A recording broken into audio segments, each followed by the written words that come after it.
అంటే ఇప్పుడు పదార్థం ఎన్ని రకాలుగా ఉంది, అసలు ఉన్నదే పదార్థం అనేక కోణాల్లో, అనేక భేదాలతో అంటే భేదాలతో, అనేక రూపనామాలతో, అనేక శబ్దాలతో, వాసనతో, ఆలోచనతో, కోరికలతో, కామంతో, జీవనకి కావాల్సిన విధంగా ఆహార రూపంగా అసలు దర్శింపబడింది, చూసేవాడు, కర్త, కర్మ, క్రియ సర్వ పదార్థమే.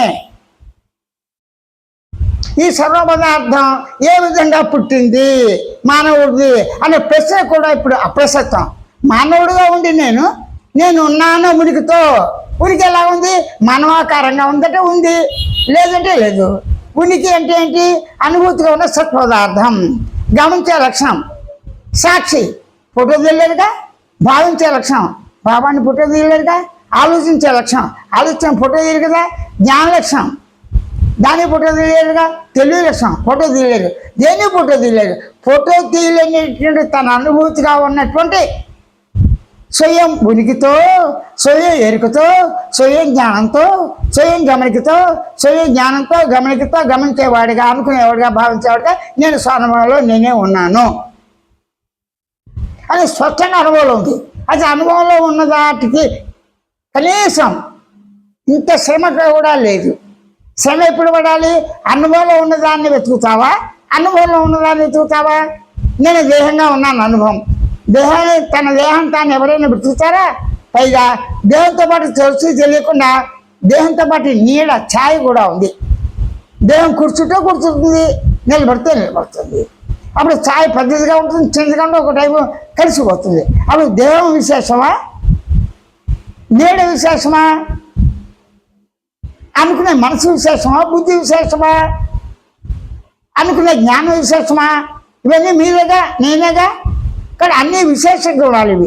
కానీ అలా కాకుండా మామూలు సామాన్యమైన జ్ఞానంతో, అంటే మామూలు కన్ను తెరవగానే కంటికి ఎదిరిపోయేదంతా ప్రత్యక్షం. కన్ను మూసుకున్నప్పటికీ కూడా సంకల్ప రూపంగా, ఆలోచన రూపంగా, శబ్ద రూపంగా, భావరూపంగా ఉంది కూడా పదార్థమేగా.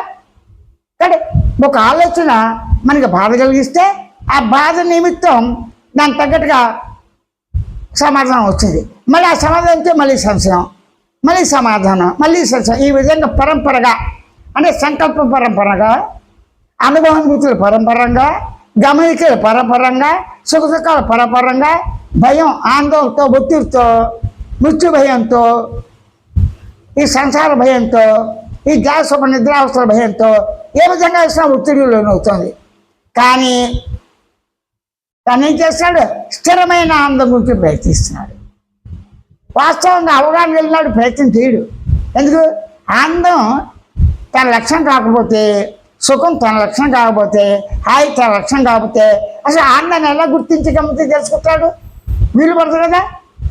గుర్తించడా, గమనించడా, తెలుసుకోవడం అనే లక్షణాలు ఉండబట్టే జాగ్రత్త అవస్థలు, పంచకోశాలు, బయట లోపల ఆకాశ సహిత పరమాణువులు, పదార్థ రూపాలు, నామాలు, జెడ్ పదార్థాలన్నీ కూడా పదార్థంగా సాకారంగా, నిరాకారంగా, సాపేక్షంగా, నిరపేక్షంగా పదాలు ఎక్కువైపోతాయి. కానీ ఆ పదాలన్నీ తానే పడుతున్నాడు, అంటే తానే ఉన్నాడు స్వరం అనుభూతితో.